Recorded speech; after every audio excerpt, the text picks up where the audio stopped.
सत्य का पवित्र शास्त्र दिसंबर दिनांक 24। मैं यहोवा पर घमंड करूंगा, नम्र लोग यह सुनकर आनंदित होंगे। मेरे साथ यहोवा की बड़ाई करो और आओ हम मिलकर उसके नाम की स्तुति करें। भजन संहिता 34 का 1 पद। उपरोक्त वचन को ध्यान से पढ़ें और समझें कि जो व्यक्ति यहोवा पर घमंड करेगा वह स्वयं को नम्र करेगा। जो नम्र होंगे वही एक साथ मिलकर रहेंगे और जो मिलकर रहते हैं वही यहोवा को ग्रहण योग्य स्तुति रूपी बलिदान चढ़ाने पाएंगे। यह वचन भाग न केवल स्तुति और आराधना के लिए एक प्रोत्साहन है, पर यह आराधकों के लिए एक आदर्श और चेतावनी भी है। सच्चा आनंद इस संसार में कहीं भी नहीं मिलता।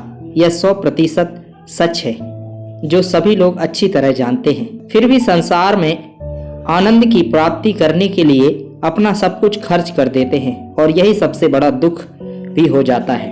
परम ज्ञानी राजा सुलेमान ने ऐसा बताया कि सवोपदेशक 1 का 18 पद, क्योंकि बहुत बुद्धि के साथ बहुत खेद भी होता है और जो अपना ज्ञान बढ़ाता है वह अपना दुख भी बढ़ाता है। सवोपदेशक 2 का 22 और 23 पद, मनुष्य जो धरती पर मन लगा कर परिश्रम करता है उससे उसको क्या लाभ होता है।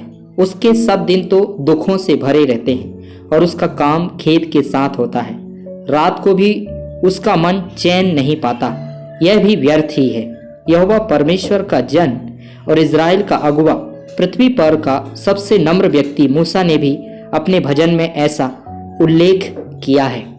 भजन संहिता 90 का 9 और 10 पद, क्योंकि हमारे सब दिन तेरे क्रोध में बीत जाते हैं, हम अपने वर्ष शब्द की नाई बिताते हैं। हमारी आयु के वर्ष 70 तो होते हैं और चाहे बल के कारण 80 वर्ष भी हो जाएं, तो भी उनका घमंड केवल नष्ट और शोक ही शोक है, क्योंकि वह जल्दी कट जाती है और हम जाते रहते हैं। ऐसे जो हम मनुष्य अपने जीवन में आनंद पाने की मिथ्या खोज करते हैं और भूल जाते हैं कि पाप का परिणाम हमारे जीवन में दुख को लाया है, जैसा कि परमेश्वर ने स्वयं ही आदम से कहा। उत्पत्ति 3 अध्याय का 17 पद। और आदम से उसने कहा, तूने जो अपनी पत्नी की बात सुनी और जिस वृक्ष के फल के विषय मैंने तुझे आज्ञा दी थी कि तू उसे ना खाना, उसको तूने खाया, इसलिए भूमि तेरे कारण शापित है। तू उसकी उपज जीवन भर दुख के साथ खाया करेगा।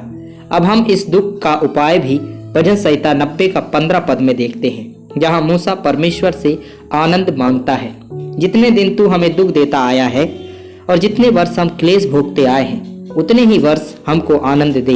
इस बात का उत्तर नए नियम में हमें प्रभु यीशु मसीह देते हैं। यूहन्ना सुसमाचार 15 अध्याय का 11 पद, मैंने ये बातें तुमसे इसलिए कही हैं कि मेरा आनंद तुम में बना रहे और तुम्हारा आनंद पूरा हो जाए। जब यीशु मसीह हमारे हृदय में आते हैं तो हमारे पापों का पूर्ण निवारण करके हमें स्वर्गीय आनंद से भर देते हैं। यदि आपने अभी तक प्यारे प्रभु यीशु मसीह को ग्रहण नहीं किया तो आज अभी ही से उसे अपने हृदय में सरल विश्वास और साधारण सी प्रार्थना से ग्रहण करें। प्रार्थना है, हे प्रभु यीशु मसीह, मैं पापी हूँ, मेरे पापों को क्षमा करें। मैं विश्वास करता हूँ कि आप मेरे बदले में मेरे लिए दुख सहे, दंड उठाए और क्रूस पर मारे गए, गाड़े गए तथा तीसरे दिन जी उठे। मेरे पापों को मैं मान लेता हूँ। आपके लहू से मुझे शुद्ध करो, मेरे हृदय में आओ और आपका आनंद मुझे दे दो। आमीन। यह प्रार्थना आपका जीवन बदल देगी।